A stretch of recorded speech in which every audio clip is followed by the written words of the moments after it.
আসসালামু আলাইকুম রহমতুল্লাহ। আজকে আমরা আলোচনা করব জারণ বিজারণের দ্বিতীয় অংশ নিয়ে। চলতি পথে আছি।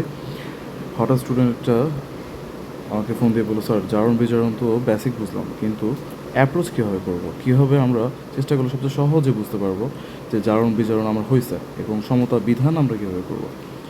তো সিম্পল কয়েকটা রুলসের মাধ্যমে চেষ্টা করব জারণ বিজারণ বোঝার এবং কীভাবে পরীক্ষায় আসলে আমরা প্রেজেন্ট করব ওটা দেখানোর চেষ্টা করব। And this is the easiest way. তো ফার্স্ট অফ অল আমরা একটা বিক্রিয়া নিব। এখানে চিত্রে সোডিয়াম ক্লোরিন যুক্ত হয়ে NaCl গঠন করছে।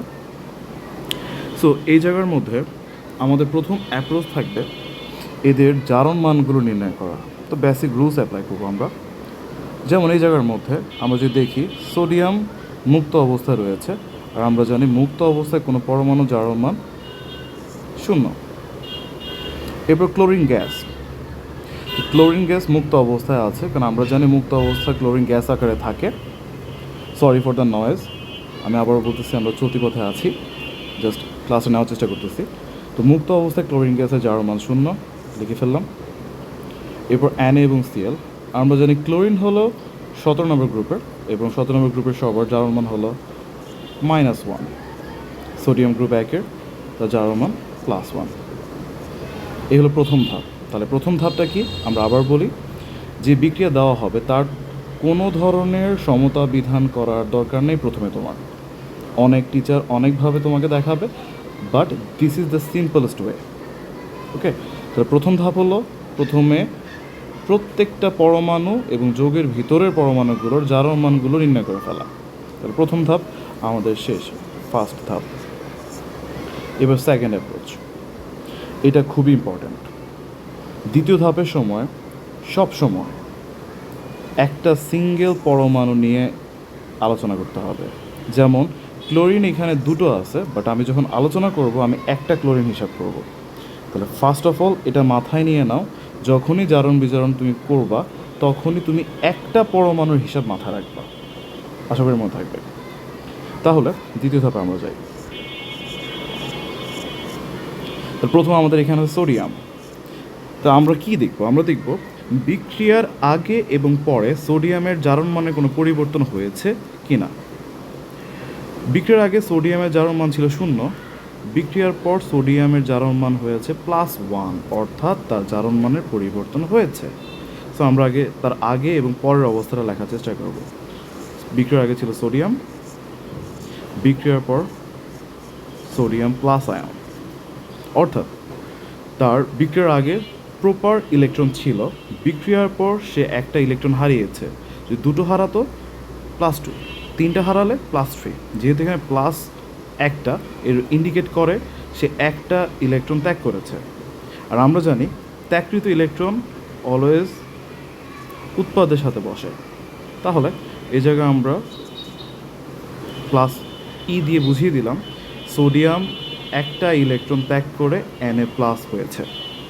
গত লেকচার যারা দেখেছে মনোযোগ দিয়ে তারা জানে, আমরা জানি রাসায়নিক বিক্রিয়ায় যে ইলেকট্রন ত্যাগ করে সে হলো বিজারক। সে কি? বিজারক। আর যে বিক্রিয়ায় বিজারক ইলেকট্রন ত্যাগ করে তাকে বলা হয় জারণ অর্ধ বিক্রিয়া। তাহলে এটা হলো জারণ অর্ধ বিক্রিয়া।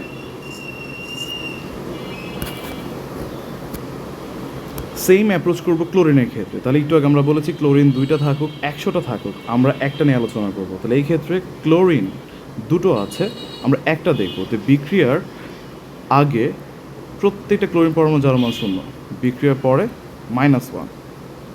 তাহলে ক্লোরিন বিক্রিয়ার আগে ছিল জারণ মান 0 অবস্থায়, বিক্রিয়ার পর Cl -1, অর্থাৎ সে একটা ইলেকট্রন গ্রহণ করেছে। বাইরে খুবই নয়েজ।